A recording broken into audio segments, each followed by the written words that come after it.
여러분 안녕하십니까. 오동진 구구대의 크랭크입니다.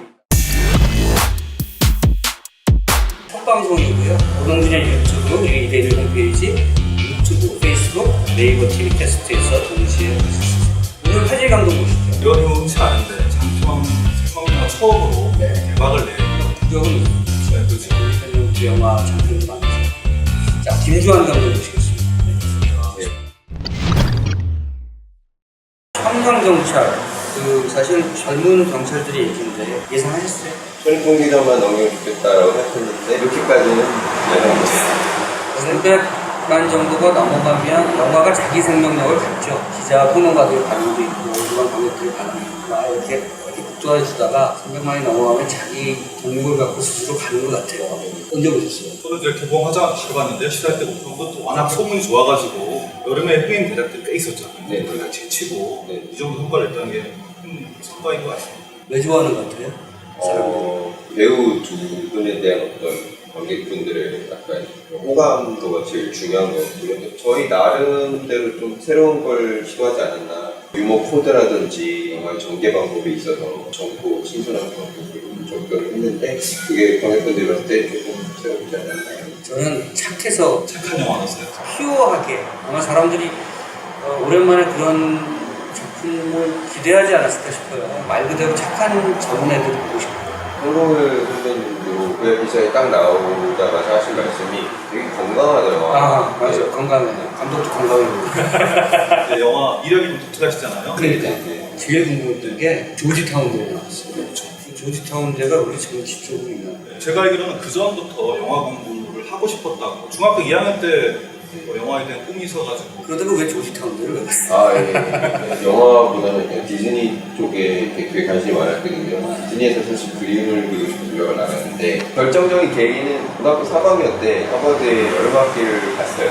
너무 잘했네. 미국의 그 외교 역사학이라는 수업을 들었는데 너무 재밌는 스토리들이 있는 거예요. 냉전 때부터 시작해서 어떻게 보면 가장 역동적이었던 현대사들을 접하고 나니까 그런 스토리들이 얼마나 많이 담겨있는지 그리고 되게 많은 약간 영웅적인 외교관이나 장군들에 대해서 많이 배웠거든요. 빠져들었던 것 같아요. 여름학기를 맡았던 교수님께서 국제정치하고 가장 좋은 학교는 조지 타운드. 이상한 편견이 아니고요. 네네네. 무슨 얘기냐면 청년경찰은 의도적으로 좀 가볍게 만든 것이 아닌가 생각이 들었었어요. 건방지게 들릴 수 있는데 세 분류로 나눴어요. 원리 어댑터적인 관객들과 중간 계층, 마지막 그 관객층을 채워주는 분들의 입장을 생각을 했었는데 얘기가 쉬워야 된다. 그렇죠? 예. 이게 사실 마케팅적인 것도 있거든요.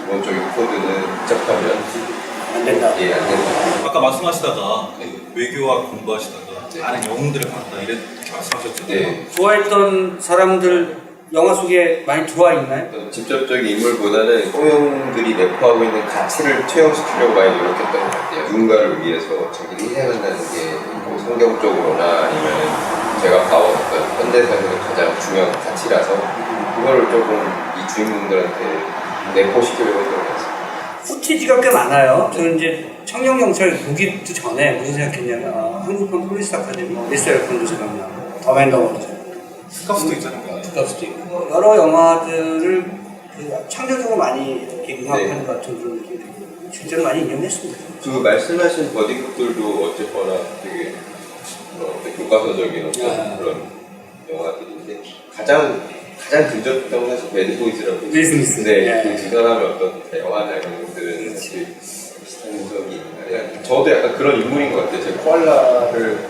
12년에 찍고 나서 시간이 다시 봤더니 점들이 있더라고요. 영화 보면 현장 애들이 굉장히 많았을 것 같아요. 현장에서 이제 변화하는 상황들을 빨리 캐치해서 그거를 자연스럽게 녹여내야 되는 거거든요. 근데 어려운 점은 이제 여기가 변하면 뒤가 어떻게 변할 것이 내가 현장에서 대단할 수 있냐의 문제였는데 하는 거 보니까 너무 잘해가지고 잘한다는 게 뭐였냐면 재밌다는 게 아니라 둘이 욕망 조절을 너무 잘하는 거예요. 밸런싱이 너무 잘 돼서 그래서 점점 열어주고 사실 시나리오 한 줄에 있었던 것도 배우들한테 한번 제시를 해보고 여기를 어떻게 대사를 채울 수 있겠느냐 그러다 보니까 이제 점점 애드립 그럼에도 불구하고 액션합은 굉장히 정교했다고 저는 생각해요. 그 중국 식당. 중국식당에서는 정말 그 액션합이 굉장히 좋아서 배우들하고 여러 가지 생각을 많이 했을 것 같아요. 있죠. 사실 무술 감독님이랑 먼저 상의하기 전에 촬영 감독님이랑 같이 컨셉을 잡은 게 뭐였냐면 액션도 이제 1, 2, 3 스테이지에 밖에 올라가자 첫 액션씬부터 이제 흔히 다치마을이라고 하는 어떤 합이 너무 정해진 거를 어떻게 보여주냐의 문제였는데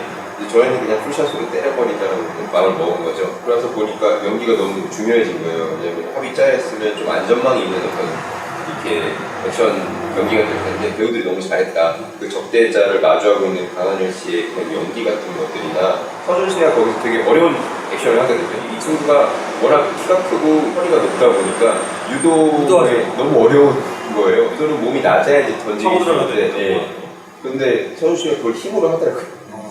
반대편에 있는 사람들 캐릭터가 너무 잘 묻어나서 연극 쪽에서 캐스팅하시는 분이 어떻게 그 적대자 네, 반대쪽에 계시죠. 네, 거기가 이제 크게 두 분이 되게 뚜렷한 연기를 해주셨어요. 이제 고준 선배님과 조준 선배, 조준 선배님이 계신데 고준 선배님은 사실 뭐 타짜2에서도 그렇고 되게 인상적인 캐릭터를 연기해주신 분이고 그래서 제가 캐스팅 같이 영화 함께 하기로 참여하실 결정을 내린 다음에 이제 외적으로 그냥 이렇게 몸을 부풀리셨고요. 그리고 이렇게 연변호라고 하죠. 연변호는 이제 본인께서 잡아주고 조준 선배라는 분은 사실 되게 말이 많은 캐릭터예요. 그래서 그냥 제가 그때 인물 조각도 때 우리나라 연변호를 가장 잘하는 배우가 누구냐 라고 해서 이제 연극 쪽이랑 이런 데를 다 이제 리서치를 하다 보니까 그 선배님 아이디어가 이야기를 어떻게 어디서 좀 뭐랄까 이렇게 구성점 어디서 가져왔을까? 왜 경찰을 졸업시키지 않고 왜 대학 안으로 넣었을까? 여러 가지가 있는데 일단 제가 톰소여와 콜베리 같은 걸 되게 좋아해요. 왜냐면 근데 제 인생이 좀 그런 게 있었더라고요. 항상 이렇게 외지에 이방인이 없고 어린 나이에 뭔가 혼자 해결해야 되는 상황이 되게 많았거든요. 유학을 나가는 게. 그러다 보니까 그 성장에 대한 어떤 이야기가 항상 마음에 와닿았어요. 그 와중에 이제 제가 공군 장교로 입대를 하면서 되게 공군 장교로 그 시험 봐서 학사로 들어갔었는데 사관호 보생으로 들어갔거든요. 공부는 잘했군요. 어쨌든 그래서 이렇게 성장에 대한 성장 과정에 대한 성장통에 대한 그런 얘기에 관심이 많았다. 네네네. 경찰서로 아예 진입시켰으면 얘기가 조금 더 액티브하고 이야기거리가 더 많았지 않았을까. 오히려 경찰 대학 안으로 보면 이야기를 풀기가 좀 어렵지 않았을까 하는 생각을 했었어요. 경찰로 됐으면 특갑수잖아요. 요거 계속해서 이어갈 그 생각이 있습니까? 청년경찰 2. 어쨌거나 저희 현장은 꽤 재밌었거든요. 그리고 영화 성적도 좋아서 저 시나리오를 잘 쓰면 이제 모두가 함께 할 수 있는 기회가 올 수도 있는데 그대로 가면 또 안 되고 뭔가 바꿔야 되고 또 변주를 해야 되는데 아직 그만한 약간 스토리텔링이 제 안에 있는지 좀 인물들이 성장하니까 네. 얘기가 많아질 수 있죠. 좋은 다음에 아니 그리고 배우들도 그 동세대적으로 나이를 같이 먹는 거죠. 그렇죠. 청년 경찰, 중년 경찰, 그렇게 장년을 되잖아요. 그러니까 이제 들어가는 사실은 박서준 강하는 그 친구도 나이대가 그렇게 성장을 같이 할 수 있으니까 본인들한테 굉장히 좋을 것 같아요. 그때 두 달이 만났어요. 성윤 씨는 갔다 왔고요. 한현 씨는 이제 9월 11일 정상도? 네? 이런 얘기에서 좀 그렇긴 합니다만 본인이 정말 하고 싶은 영화는 또 따로 있을 것 같은 느낌이 들어요.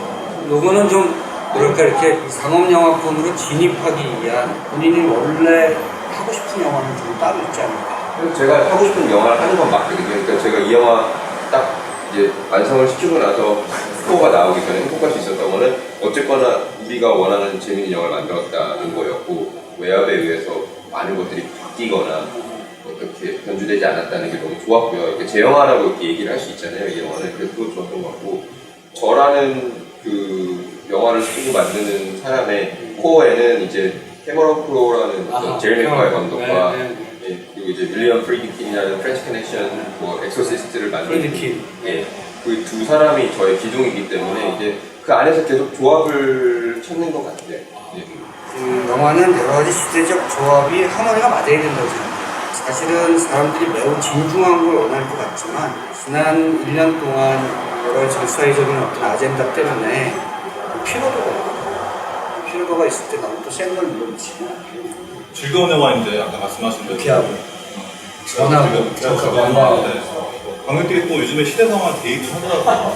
저도 보고 나서 댓글 보다가 보니까 여자들이 납치당하는 공간을 세월에 비유해가지고 복도를 선실이라고 보고 있는데 저도 되게 희한했어요. 아마 감독님은 전혀 의도하지 않으셨을 거야. 아마 저는 나는 전혀 동의하기 형보다 행복이라고 그래서 그런 게 있었죠? 네네네. 아 저도 사실 그 리뷰를 보고 어쨌거나 이제 저는 제 스토리를 한 거고 이제 보시는 관객들은 본인들의 스토리를 하시는 건데 좀 깜짝 놀랐어요. 그러니까 그 7시간도 겹치잖아. 저 7시간까지는 이제 왜냐면 저는 그게 영향을 받았거든요. 그 7시간이 있었던 거에 크리티컬 아워라고 하죠. 영화 네, 속에서는. 네, 네, 그러니까 네. 납치되고 나서 7시간이 굉장히 중요하다는 네. 거고. 네. 영화 안 보신 분들 위해서. 그렇죠. 그거는 어느 정도 이제 생각하고 이제 조심스럽게 언급을 한 건데 왜냐면은 저도 이 이야기를 만든 동기가 약간 그런 게 있었거든요. 사람들이 어린애들을 못 구했다는 거에 대한 어떤 생각, 이게 뭔가를 움직였어야 되는 생각은 항상 있었거든요. 근데 이제 젊은이들이라면 그렇게 능동적으로 움직여서 열정으로 뭔가 해내지 않았을까라는 어떤 저만의 약간 염원이나 그런 것들이 있었는데 의미가 크네요. 예. 그러니까 7시간은 그런 의미가 투영된 건데 그 공간 자체는 그렇게 염두에 두고 만든 건 아니죠. 제목이 좋았습니다. 그거 약간 그냥 어떤 이제 범죄적인 어떤 현장이 어떨까라는 약간 영화적 상상이 있었던 거고 댓글이나 이런 거 보시다가 인상적인 거 있었나요? 저희 영화 댓글은 10점 아니면 몇 점이더라고요. 일단 좋은 거부터 10점 어떤 거 있어요? 핵잼, 꿀잼, 빵빵빵 이런 어떤 재미가 좋다. 네. 그리고 1점 같은 경우 아까 말씀하신 어떤 처음에는 약간 여혐이었다가 이제는 설정으로 예, 호다란 논란으로 계속 이제 내용이 나왔어요. 근데 그거 때문에 생각이 되게 많았어요. 왜냐면 저는 그런 의도로 영화를 얘기한 건 아닌데 그래가지고 좀 혼자 잠을 못 자다가 되게 좋은 영화들을 한번 찾아봤어요. 그러니까 모두가 좋아할 만한 영화를 찾아봤는데 거기에도 이렇게 영화를 다르게 보는 시선이 항상 있더라고요. 그래서 다음에 더 조심하고 다음에 더 어떻게 보면 더 많은 사람을 좀 포용할 수 있는 따뜻한 이야기를 만드자라고 진짜 열심히 했어요. 경찰의 애환을 막 그러니까 이렇게 어거지로 우겨넣고 이런 게 아니라 한 줄의 어떤 대사를 처리하는 것도 좀 좋았죠. 그런 대사가 어디서 생각했지? 그거는 실제로 경찰이 더 못 본다고 생각하고 있다. 아니, 사실 영화 만드는 사람들이 다 그걸 못 보는데 이걸 만들고 있다는 거에 대한 어떤 약간 공감대라고 할까요? 근데 오늘 말씀하신 것처럼 저희가 앞단에 되게 즐겁게 찍다가 발을 언제 닿을 수 있을까 우리가 왜냐면 좀 현실적인 어떤 더 많은 관객들을 안아야 되는 영화이기 때문에 사람들의 마음을 꿰뚫는 게 뭐가 있을까라고 했는데 그날 딱 옥타곤에서 그 클럽에서 영화를 딱 찍고 그 대사를 하는데 저희 항상 웃고 있었거든요, 모든 스태프들이. 근데 그 얘기를 딱 듣고 다들 싸해졌어요. 그 순간에 되게 다 기분이 너무 좋았어요. 그리고 서준 씨가 했던 연기가 그냥 또 다른 깊이가 있어 보였고. 맞아요. 경찰 얘기하는 것 같지만 사실은 영화를 만드는 사람들이 얘기입니다. 우리가 살아가는 이 세상을 살아가는 사람들 모든 사람들이 얘기입니다. 김주환 감독에게 청년경찰 이전과 이후는 사실 청년경찰을 쓸 때는 이제 믿어주시는 분들이 거의 없었거든요. 그러니까 뭔가 새로운 거를 하려고 하고 신선한 걸 하려고 했는데 그거를 항상 반습화시키려는 어떤 것도 있었는데 머릿속으로 이제 예산을 조금씩 늘려가면서 조금 더 규모가 있고 어떤 만듦새를 보강하는 작업을 계속 하고 싶거든요. 근데 그거에 다음 계획은 주어진 것 같고 이번에 예산 때문에 좀 예산 좀 더 있었으면 이 장면 더 정교하게 잘 찍었을 텐데 하는 장면이 있다면 저희 순재가 40억이었는데 되게 충족하게 찍었고 그런 건 있었거든요. 그러니까 컷이 조금 모자란 부분이 있어요. 그래서 근데 그거를 이제 앵글을 바꿔서 다시 찍으려면 배우들이 연기를 또 해야 되는데 일회성인 연기가 많아요. 계속 애드립이고 그러다 보니까 그래서 앵글을 하나 더 두기보다는 저는 그냥 그런 투샷에서의 나온 어떤 그 자연스러운 호흡을 살리는 쪽으로 갔는데 다음에는 이제 좀 다른 영화니까 좀 다른 어떤 접근을 해볼 수 있지 않을까. 중학교 2학년 때 영화를 보다가 영화를 찍었다고 했는데 그때 어떤 영화를 봤어요? 저한테 영화적으로 가장 다가왔던 영화들은 이제 뭐 굿위런팀이라든지 제레미과 이런 영화죠. 많이 봤어. 아마 그 당시에는 좀 약간 디즈니 쪽의 어떤 만화 영화들이 큰 영향을 끼쳤던 것 같아요. 미국에서 학교 다닐 때 같이 영화 작업을 했던 친구들도 있을 것 같고. 아니요, 저는 미국에서는 이제 시나리오만 혼자 독학으로 쓰고 있었고요. 저희 학교에 그 조나탄 놀란이 저희 학교에 나왔는데 그 크리스토퍼 놀란 동생이라서 강의하고 그런 거는 계속 보고 있었어요. 영어도 잘하실 거야. 이제 조금 글로벌하게 뭔가 작업을 할 그 생각도 있겠네요. 네 기회가 주어진다면 언젠가 대학교 때 썼던 시나리오 14이잖아요. 그럼 네. 어떤 내용들이 나왔어요? 입에 담을 수 없는 약간 재미없는 내용들이 많았던 것 같아요. 되게 다양한 내용 많이 썼고요. 제가 옛날에 뭐 파병 갔던 경험이 있거든요. 그 쿠웨이트, 파병? 네, 쿠웨이트 파병을 갔었는데 쿠웨이트에? 예, 쿠웨이트 파병은 언제 갔었어요? 저 2005년도에 한 반년 정도 저는 이제 사령관의 그 부관이었어요. 그 통역장 격연 부관이었어서 뭐 거기서 있었던 이야기들도 약간 자해들처럼 약간 작게 써본 적도 있고요. 네, 네. 뭐 여러 가지 접근을 해봤어요. 제가 평상시에 영화는 정치다 이런 표현을 많이 했습니다. 영화를 만든다는 것은 정치를 하는 것 비슷하다. 그래서 정치판, 영화판 이렇게 표현을 얘기한다고 제가 강조하곤 하는데 오늘 딱 그런 분을 만납니다. 정치학을 공부하고 정치적 맥락에 대한 세상을 보는 시선입니다. 그래서 그런 맥락에서 대중들이 잘 알아듣기 쉬운 그런 영화를 만듭니다. 영화는 정치고 정치는 영화라고 보는 것은 사실상 구체적으로 실현한 작품이라는 생각을 다시 한번 했습니다. 자, 오늘 오동진 무기들의 크랭크인 첫 번째 시간이었고요. 600만 관객을 향해 가고 있는 청년경제의 김주환 감독과 같이 우리 고비대 기자의 그 식전을 같이 할 수 있어서 정말 좋습니다. 다음 시간에 다시 뵙겠습니다. 감사합니다.